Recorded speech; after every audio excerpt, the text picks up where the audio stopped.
Hello, and welcome to Stasis Pod, the Transformers Rescue Bots podcast. I'm Rob.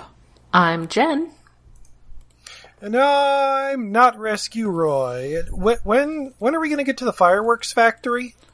Right away, in fact. Are we not putting out the red stuff with the wet stuff this week? Oh, yes, it is a very seasonally appropriate episode. Sort of. Yes, actually. I kind of wish we beginning. recorded this a week earlier, but we don't really look ahead, and it's not like we could have moved the schedule around. But No. We're a week off. No, that would put stuff out of order. As we're recording this is the day after July 4th, and this would have been a good episode for July 4th. At least the beginning of the episode.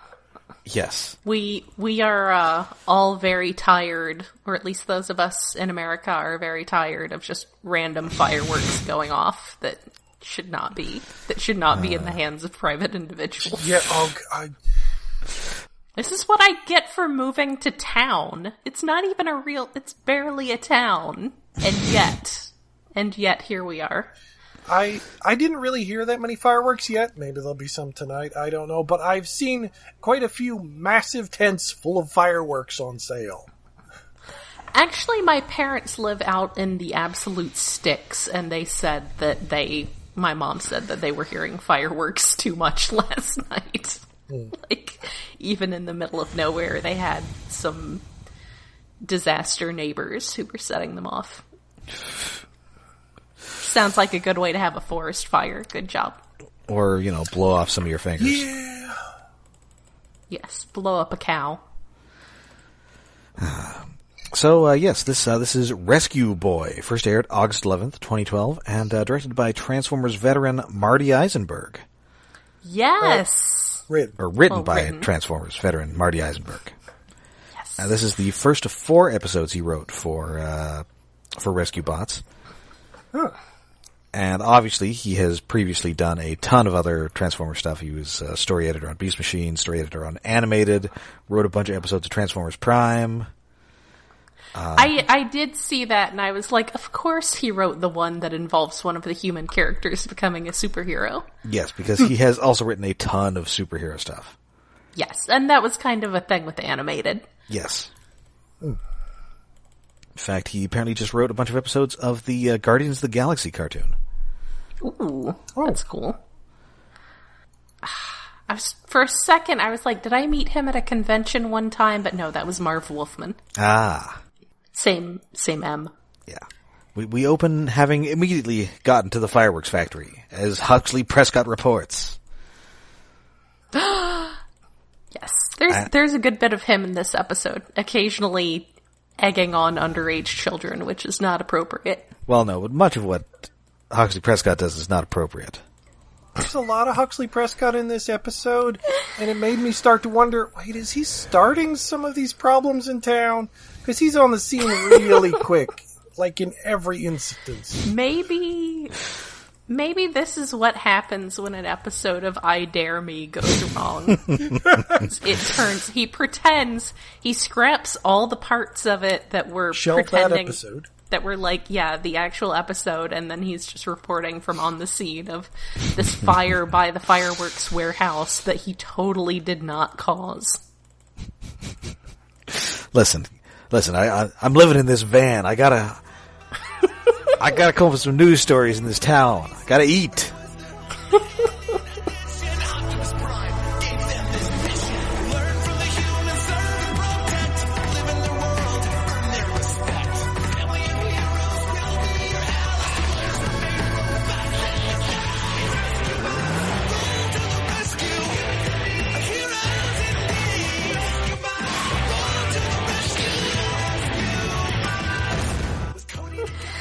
I still love I Dare Me.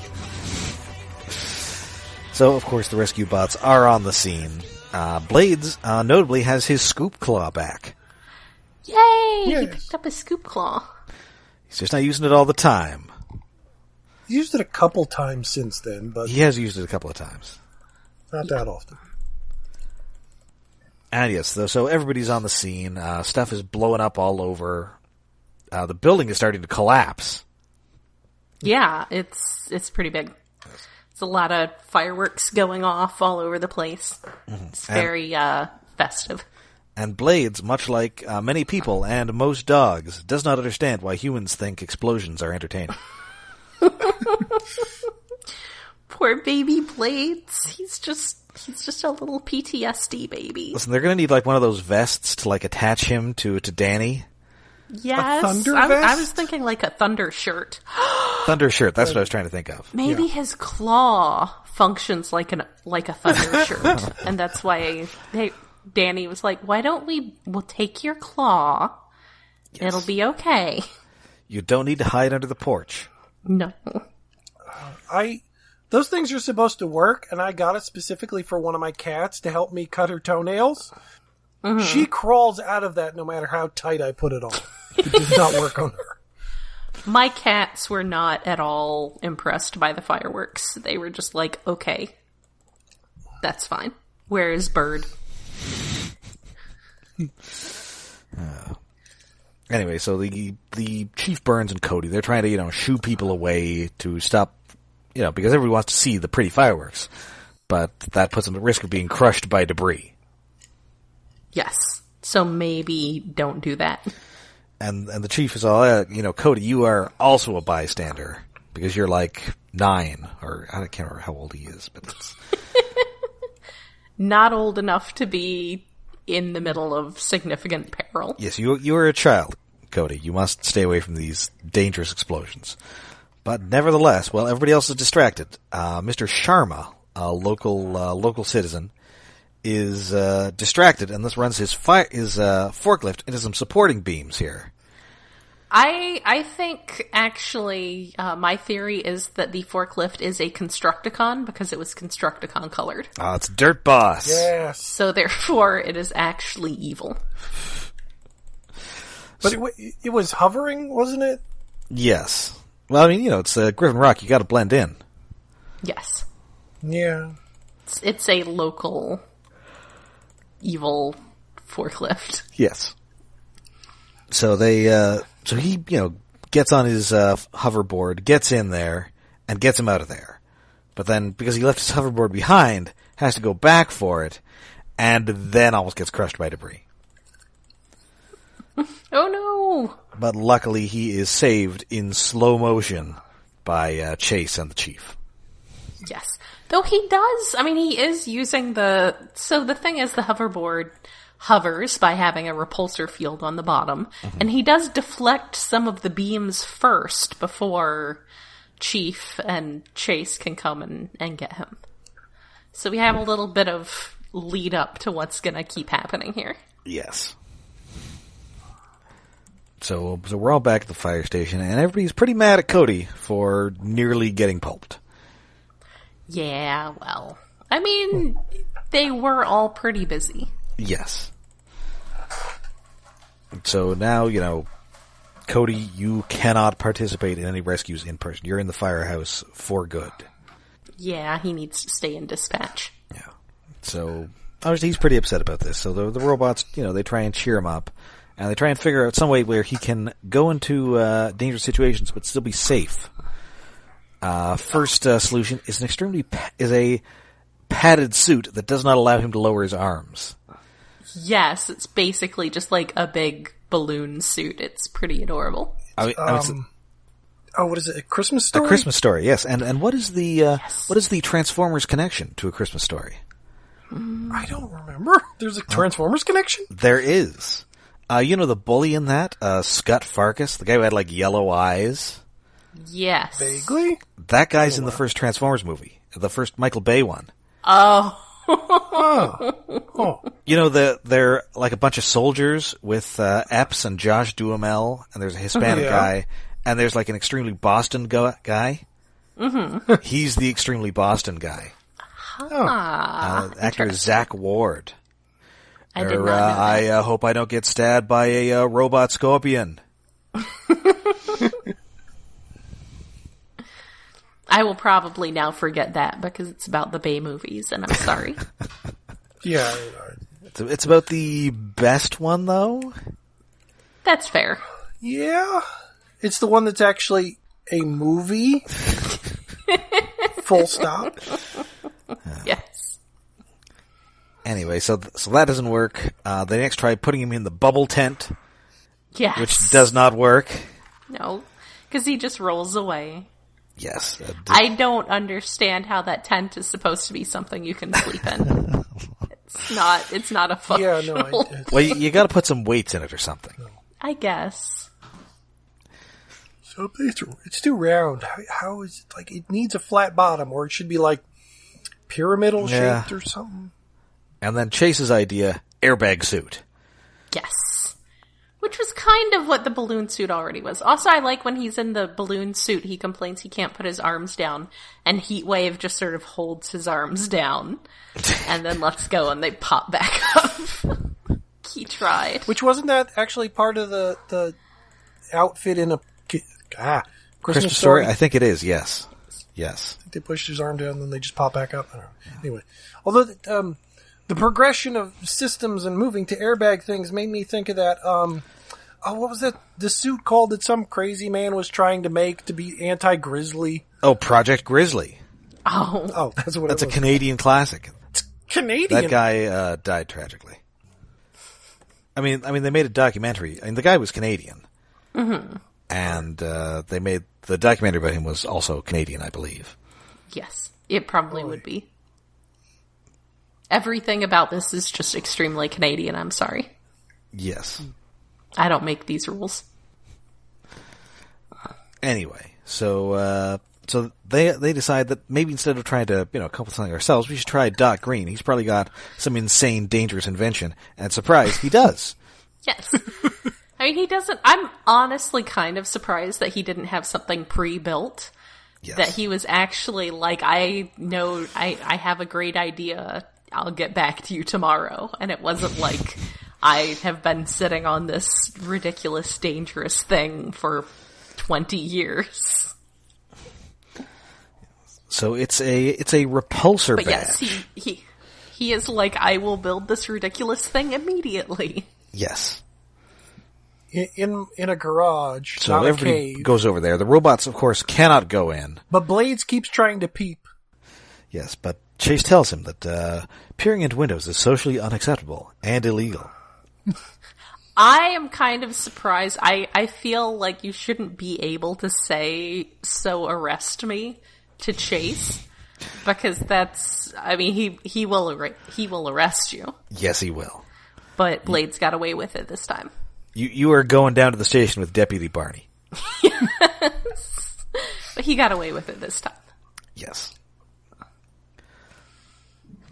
So yeah, it is a repulsor badge. He straps it on to his chest, much like the arc reactor on Iron Man.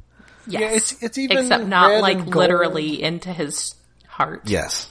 Chest, I mean, but it it's in is the right like spot. Well, it's like the Rescue Bot's insignia.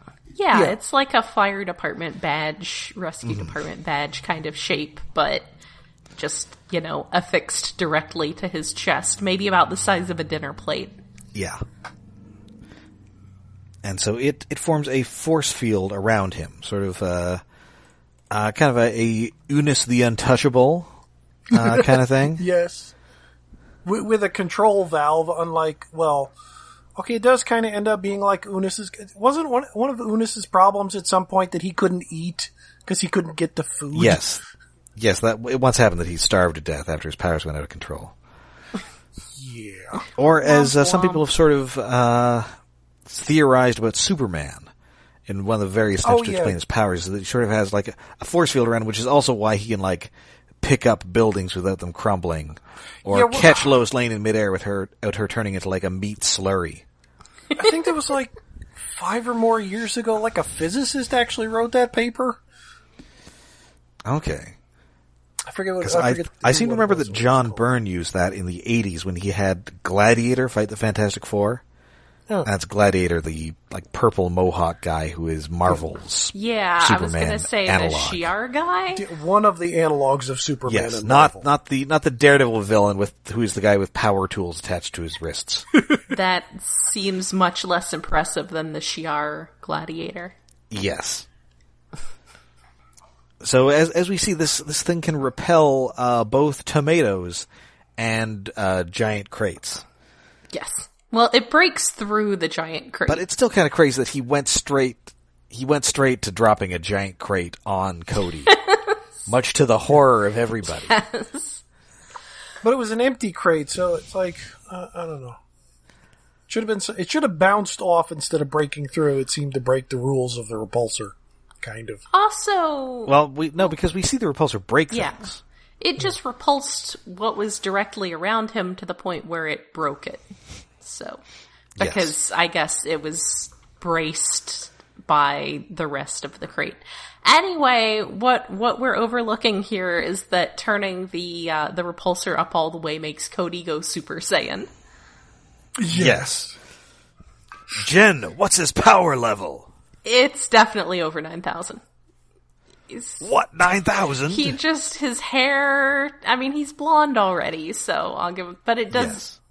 His hair goes all up and gets kind of glowy, and just everything is kind of glowy, and he goes Super Saiyan. It's ridiculous. Yes. Cody can't Yes, it is. go Super Saiyan. It's not right. Cut to 500 guys arguing on the internet over whether he could beat Goku. Yes. But with the repulsor, it's how strong is the repulsor? Because can a punch get through the field? If it's fast enough.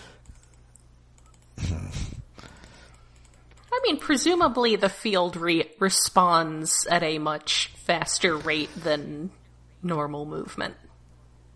Yes. Now we're getting into can Cody fight Goku territory, and we should not do that. And I guess on the bright side, he does not turn into like a giant gorilla when the moon is full or something. No, not Still yet. not sure how that works. We don't know if there's any hybrid episodes in the future yet, or I don't know. Actually, there kind of is. No. There we go. No, why? But although People are turning into giant hairy monsters. No. in the most recent Dragon Ball Super movie, Goku kind of punched through time and space in the middle of a fight. There was one segment where like color went nuts. I didn't realize he was Superboy now. Kind of. Can't just do that. Yeah, Goku just does not care for this new Legions of Superhero continuity. Stupid Superboy Prime. Well, Boo kind of is Matter Eater Lad. Anyway, he can't go Super Saiyan too frequently because, much like much of Doc Greene's technologies, it will overload and explode. Yes. Because Doc Greene doesn't understand making the dial stop at 10. All his dials have to go to 11. Or having time limits on things, like, wasn't it? Oh, the Fuses? satellite dish thing. He doesn't believe in... the power. He doesn't... Yes. He doesn't believe in fuses. Yeah. Or shut-off timers or anything. Circuit breakers. Safety measures. Or... Like giving any of this mad Iron Man tech to a small child. Yeah. Well, the chief is a little more sensible about this because he's, okay, you can use this, but we're going to start small, by which I mean changing a truck tire. Yes. It's going to help. I mean, to be fair, it's a pretty dramatic changing of the truck tire because Boulder is holding up this truck that has all these big concrete pipes strapped to the back of it, and he's just doing it by holding it up while Graham and Cody change the tires. So it's kind of a pretty dramatic tire changing. Yes, and it just so happens that they're uphill from where the mayor is unveiling a statue of one of the city's most illustrious citizens himself. I think what you mean is it's right uphill from where the mayor is revealing an egregious misappropriation of city funds.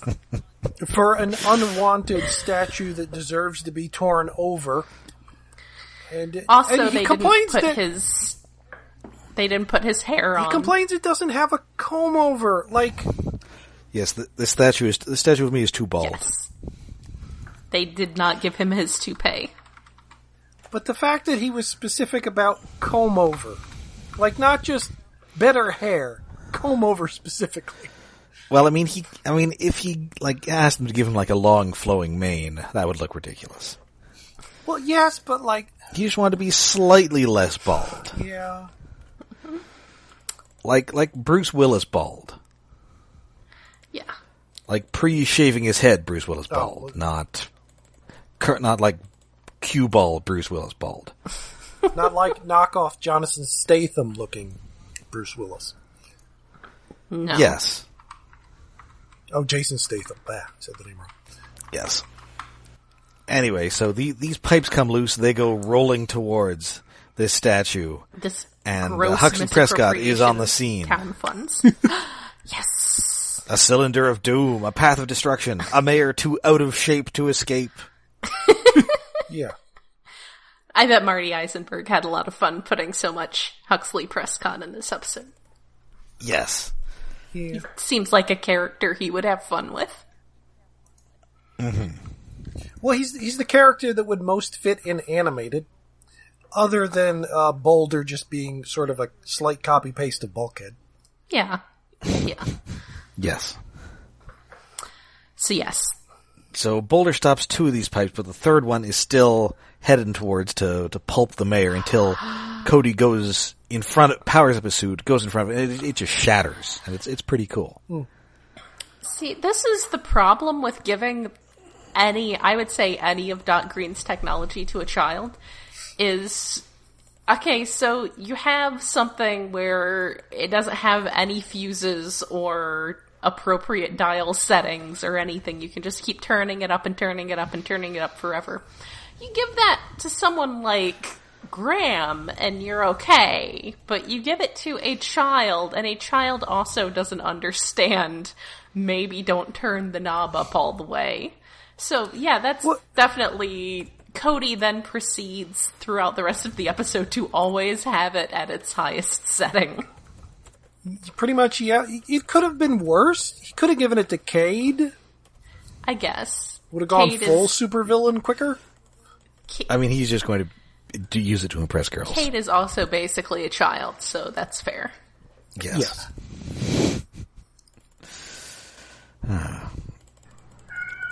Anyway, so obviously he gets interviewed by Prescott. He's just, I'm not a superhero. I'm just a boy on the rescue team. He's like, you heard him. He calls himself Rescue Boy. Also, I apologize. I have a lot of cat shenanigans going on in the background. Oh. I don't know if you can hear Arya demanding to go outside right now, but she's stopped loudly romping through the room with her brother and decided that she absolutely needs to go hang out outside right now. Anyway. Well, indeed, as we talk, I've just had some dog shenanigans come into the room with me here. Aw, puppy. Cats are not in here this time. At this point in the episode, I expected there was going to be a headline, they don't really have newspapers, they have hologram newspapers. The Rescue Boy threat or menace, but it never quite got that far. Well, that's the thing. There's never any ambiguity with Prescott. It's either he's the best thing in this town since sliced bread, or we've got to run him out of town on a rail. He is absolutely not one for, debating things. He decides. He's not one of these we report, you decide kind of journalists. He is an I'm gonna tell you how things are journalist. I report, I decide. Basically. But, Cody decides to lean into the superhero thing by making himself a super suit. It's a dark blue jumpsuit, loose, not tighty-whities or anything, he's got red gloves, and he's got his little harness for his badge, and it's a little, and he's got clear goggles. So it's subdued, it's not bad. Anytime I see superhero costuming like this, I start categorizing it from in the style of the old Encyclopedia of Superheroes that my high school library had, and I eventually gleefully found a copy of from 1985 that describes everyone's costumes in exacting details. So yes, he's got the goggles and the jumpsuit and the red gloves. It's very subdued. Yeah, it's no George Perez design. It's no Condor Man. Oof, no. And meanwhile, the rescue bots have decided to read up on superheroes from informational pamphlets. Well, Chase calls them informational pamphlets, which is pretty great. I mean, that's how I think of them. Yes, same. Well, if he's reading the handbook, yes. Cody, do you engage in regular exercise? What is your power level? Or intensive regular exercise?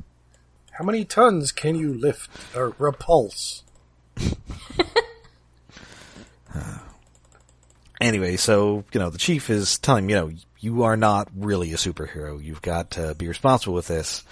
And so, sure enough, he is acting recklessly next time we see him by knocking down a tree to stop an out-of-control garbage truck robot from crashing into a gas station. Yeah, this is like... Griffin... Again, Huxley Prescott is right on the scene.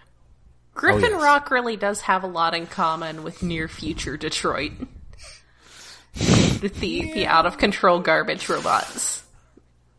Oh, man, I hope we don't... I hope Clarence Boddicker doesn't come to town. Chief Burns, cops don't like me, and I don't like cops. Oh, no. Do not bring shotguns to this peaceful little island. Fanzone is going to come hang out with Chief Burns. Oh, those two are just going to have a beer, watch the game, and complain about robots. Yes. But yes, that seemed like a very animated little action thing to have happen. It's an out-of-control garbage robot. Yes. It just seems weird that, he broke down the tree to stop the runaway thing when he could have just stood in the front of the runaway garbage truck. Well, he's trying to be careful. Yeah. He's trying not to put himself in unnecessary danger. By breaking a tree right next to the gas station that might explode if this truck hits it. Sure. Yes. And the chief agrees with you because he takes the badge. He is grounded. Yeah, he's grounded. Yeah, but once again, peril awaits. Because a small boy has climbed an incredibly tall transmitter tower trying to get his lost kite back. Oh my god, little kid, how did what he the get hell? that high? I mean, it's got a ladder on the side. Things like that tend to have service ladders on the side. Yes, but it's super windy. Unless it wasn't windy when he was climbing up it, but then why would the kite be up there if it wasn't super windy? The thing is, kids are dumb. Yes. The moral of this episode is kids are dumb. Yes. I mean, Mr. Pettypaws has more self-preservation instincts than this child. I did kind of expect it to be Mr. Pettypaws, but no, it ended up being some generic child. Yes. So Blades, it's too windy for Blades to get close. Cade can't climb up because it's also too windy. Blades declares the wind to be his greatest enemy. Yes. Oh, and again, I should have started keeping a tally when we began this. Another human falls into the hands of a robot and goes clang and should be splatted. Yeah. Cade this time. Heatwave has to catch Cade. Which is... I mean, it hasn't happened a lot, but this is like the fifth time maybe? Yeah. So, soon enough, it is time for Rescue Boy to come out of retirement. And he does do a superhero landing. Yes, he sure does. It's a very Iron Man superhero landing. So he successfully saves this kid, but then he has turned it up too high one too many times, and as expected, it starts overloading, and he's just trapped in this giant bubble of energy that's just zapping everybody who comes close to it. And the animation on the electricity here is really cool. It is pretty cool. Yeah. Again, it's more Dragon Ball. Yes. The repulsor bubble starts shooting out yellow lightning, which does look cool. Yes. Yes. Also, he's in a crater. Yes, he's in a crater. Does he make the crater, or was it already there? I think he makes the crater. Yeah, I think that's sort of caused by his suit going supernova. And just, it's repulsing the ground around him. Yes. And Blades declares he has a new mortal enemy. Yes. Oh, yes, and previously they were talking about how they've just become sidekicks to Cody. Yeah. Yes. Which depressed them. Yes, because if he's the hero and they're cleaning up after him, what does that make them? And Chase points out that the informational pamphlets say that makes them sidekicks. And that's sad. Poor child. Yes. So luckily they get in touch with Doc Greene, and Doc Greene, perhaps anticipating that he might have to become the supervillain counterpart to Cody's superhero, has designed dampening gloves, which can penetrate the repulsor field. But the problem is you have to get close enough to do so first. Yes. And so they determine that it sort of has like a motion sensor aspect to it. So they just have to move very slowly. It's like that scene in Sneakers. So while somebody seduces Stephen Tobolowsky, the rest of us are going to move very slowly with these gloves on. Tobo's in that? Also, Man, they just quickly have to... They quickly have to It's a strong recommend. That movie rules. They have to quickly fabricate some robot-sized gloves. So that's nice. Also, it occurs to me that if this moved ahead in time a little further and Doc Greene had 3D printer technology, things would get even worse. Yes. So we be thankful for small favors. So finally, Boulder gets in there, grabs the badge, and, because it is just moments away from exploding, throws it up into the air where it explodes harmlessly. As you do. And then Cody is left in the center of the crater in a Yamcha-like position. No! He's fine! I don't get that, but okay. Oh, do I have to Google that for you? Yamcha is the punching bag of Dragon Ball, and he ends up dead in a crater when a little lima bean alien monster that was grown blows up. He probably comes back. Ooh. Everyone in that show comes back all the time. Well, yeah, he gets wished back twice, I think. Okay, I recognize that guy from having seen Dragon Ball. Yes, that pose. He's the guy who I think I initially assumed was like Goku's brother or something, because they kind of have the same haircut. Yeah. Yeah, they pretty much... He's not as good as Krillin. I like Krillin. Yeah, Krillin is the strongest human being. Krillin is the one who looks like Charlie Brown. Yes. Yeah, kind of.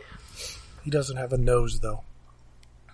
Which, I forget where it is in the story, but there's actually at least one point where that becomes a plot point in a fight, that he doesn't have a nose. I think it's in the original Dragon Ball.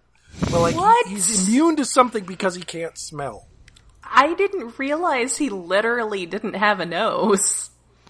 Oh my god, that's ridiculous. I thought it was just a... Well, that's back when it was a gag, more of a gag manga, so it was like, he doesn't have a drawn nose. He's immune. That's fair. Man. For comedic effect. I love how silly Dragon Ball is, and that's like not the part anyone cares about at all. Except good people. Yeah. Anyway, Rescue Boy no more. Yes, he's just going to toss that costume in a garbage can and walk away. And, that is it. But, the chief says, maybe you can come along on some of our missions sometimes. Okay. Maybe. And, that is about it. It's a fun episode. I always enjoy the little touches that Marty Eisenberg brings to a script. Yeah. Yeah. And I thought the climax was very nicely animated. Yeah. Good comedy, lots of Huxley. Yes. Going more into the superhero vein, which is always fun. Yes. And the more Huxley Prescott, the better. Yes. It's a good, fun episode with some very silly nods to other things, and I enjoy it a lot. And considering the mayor almost gets killed, the peril level is actually lower this episode. I mean, the last 5 minutes or so of the episode does involve a small boy about to explode. Yeah, but, I mean, compared to, like... I didn't realize he was going to explode until the thing exploded at the end. Yeah, but it's goofy enough that it's a weird enough situation that it's not just, being trapped in a hole, it's filling with water or something. Almost drowning. Yeah, being trapped in the lead mine was pretty scary. Yes. Yeah. Alright, so I believe that now brings us to David's Tokusatsu Corner. Yay! This week on QQ Sentai Go-Go 5! Little Kid Rescue Soldiers. Wait a minute. Oh. We might have brand synergy here. Child soldiers? Oh no! Well, it's, what is it? In Kibuko QQ Senshi. Senshi is sort of means soldier, because Sentai sort of translates as squadron. Senshi is more soldier, like Sailor Moon is a sailor Senshi. Anyway, it's vacation time because they defeated the big bad eldest of the brothers of the Calamity monsters. So they get to go on a little vacation. They get to go to a hotel. Their dad says it's okay, and then it turns out, no, I've just conned you here. You're going to be the security for a science conference about the planetary conjunction that's coming up that will bring about the end of the world, kind of. Man, fiction loves planetary alignments. Yeah. Yes. It's always fun. Well, especially since, this was in I don't even 1999. know how planetary alignments are. Like, what does that even mean? I mean, they are an actual thing, but they're not an actual thing that causes, Unicron to be reborn or whatever. Yes. Well, they do. Lining up gravity, it does perturb gravity enough to be noticed, but not enough to, cause worldwide earthquakes and nonsense. Not enough to bring Unicron back, or whatever. Was that what 2012 was? Maybe there was I think that was a planetary alignment. I love that movie so much. It's on Netflix. I think there actually was an actual... Some planets were lining up around 2012. I forget if it was that year. I'm just gonna have it on in the background while I'm cleaning and working on other things and just sleeping. Oh, actually, I was mistaken. Apparently 2012 is a solar flare. Aha! Oh, yeah. It's neutrinos from a solar flare that are heating Earth's core. And that makes Yellowstone explode. And that's correct. Woody Harrelson have to run away from it. Aw, he's so ridiculous in that movie. He's so Woody Harrelson in that movie. What's the hair situation in that? Is it a red wig? What, his hair? Yes. I don't know. It's sort of mullety. Okay. Well, that doesn't it's narrow not down like much. That's often what he gets. I mean, are we talking like balding mullety, or like we're putting him in a wig? I think he's wearing a hat. Okay. I think he's wearing a hat most of the time, actually. I'm mostly thinking of this because hat since seeing Venom, I cannot stop thinking about Woody Harrelson in bad wigs. I'm pretty sure he's... Now I gotta look it up. Okay. But I'm pretty sure that he's just wearing a hat most of the time. Yes. And maybe when we can have movies again, there will be... Let there be carnage. I forgot how ridiculous the hat he's wearing in that movie is, actually. I thought maybe it was a normal hat, but it's actually a ridiculous hat. Okay, so David, continue. Oh yeah, anyway, so they don't get to have fun time at the pool, they just have to watch over these scientists in case the bad guys attack. Surprise, the bad guys attack. But the first sign that they... Calamity monster family are there is Venus, the sister of the family, in a bikini poolside. So we get a little bit of fan service, and then they have to chase her, and yada yada yada. The monster of the week shows up, Age Regression Zyron. Wow, that is a ridiculous hat. Okay. So it's like a mermaid monster thingy kind of. Well, it's not really a mermaid, but it's got like fins. It's fish themed. And it regresses people's ages, like its title says. So first it turns all the scientists younger. Then it de-ages all the Ranger men. So everyone in the episode is kids except for the Pink Ranger, who has to fight off Dinas. Hey, it's the female character on each side fighting off episode, which does happen in most series at some point. Kids are hiding. There's cliff diving. The kids have forgot. They don't have any memories. They've regressed to the age they are. So they don't remember what their sister looks like. It's kind of weird logic. At one point, Dinas sends a message to meet in a cave to fight to the Pink Ranger. And her method of sending a message, not like a skeleton on the moon this time. She sends a bat puppet, which is kind of an adorable bat puppet that's just... They're just swinging around on strings, and it's sort of this monstrous little bat puppet. Yeah. And their dad, of course, was at the conference. He's also regressed into a little child. Because it seemed weird that, like, everybody gets regressed to, like, 8 years old or so. And it would have been nice if Dad was regressed to younger, like it was a set time limit. But no, he's also a child. With the same haircut, he just doesn't have gray hair or a mustache anymore. So are they all the same age? Yeah, they're all sort of like 8-ish age. So they all regress to the same age and not just minus whatever number of years. Okay, I understand. It's a uniform regression, which is kind of weird. Anyway, they fight on a rocky beach, which I swear I have seen in other Sentai before. But it's a really weird rocky beach where, like, there's a big flat section, there's a lot of water smacking against the rocks, lapping up, which I think it might be near the Toei logo, the company that produces Sentai and stuff. Their logo is like splashing water up behind rocks. I should probably get a link for that in a bit. But I think it might be around there. But doing stunts there always seems weird because it's like a really uneven, rocky...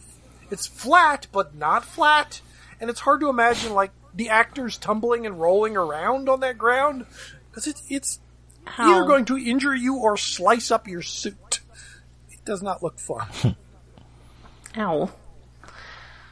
Anyway, the fight happens. The Pink Ranger blows off the mermaid's, like, ear fins, and then everybody returns to their proper age so they can have a final fight, and Liner Boy gets thrown fastball special. The monster's defeated. Yay. Nice. All right. And then they get to have pool time at the end of the episode, a little bit of swimming, and then there's another cap on that. Like, it's not just a happy ending, because the conference has figured out we have 10 days remaining before the planetary conjunction when shit goes crazy, and they reveal the face of Grand Witch Grandine, the mother of the aliens. Like, I don't know how somehow they're getting a visual in this conference on a big screen of the monster mom's face. It's magic. Calamity is coming in 10 days. Dun dun dun. Yes, it is weird magic. Magic.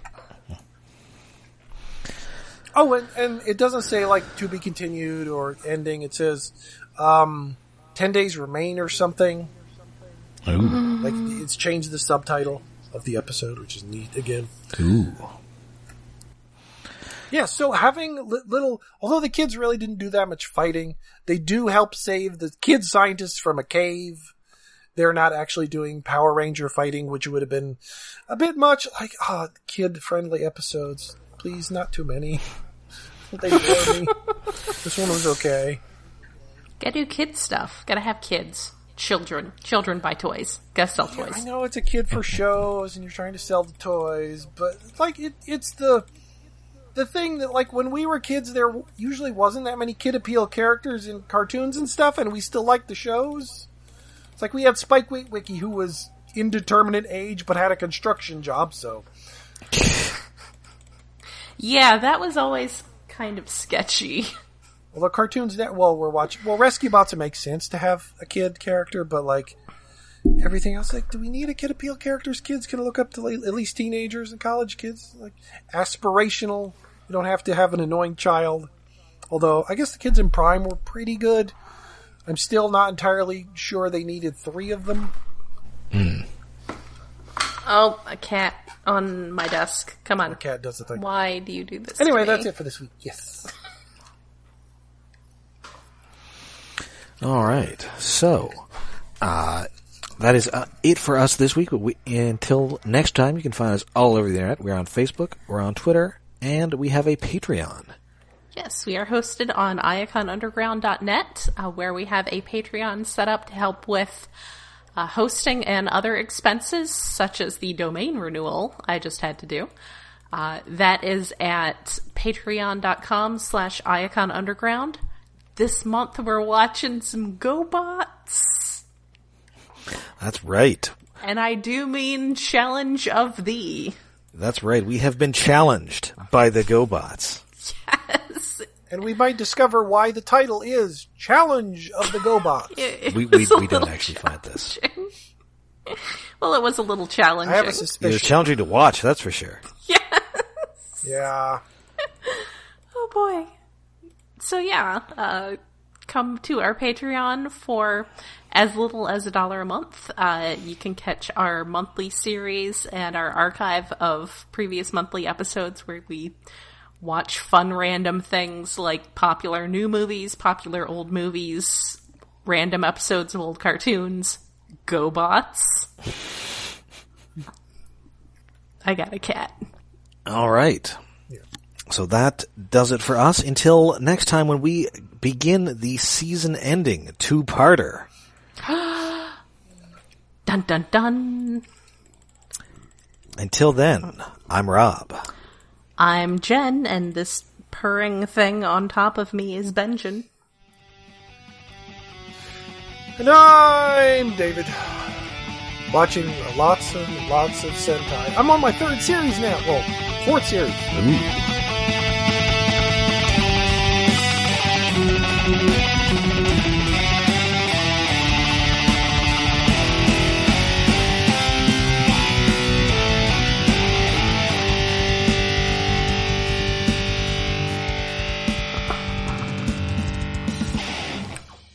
I could just mush the microphone up against his chest if you wanted to get a sample of cat purring. Well, you could. He's a good boy. Are you done chasing your sister around?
Okay.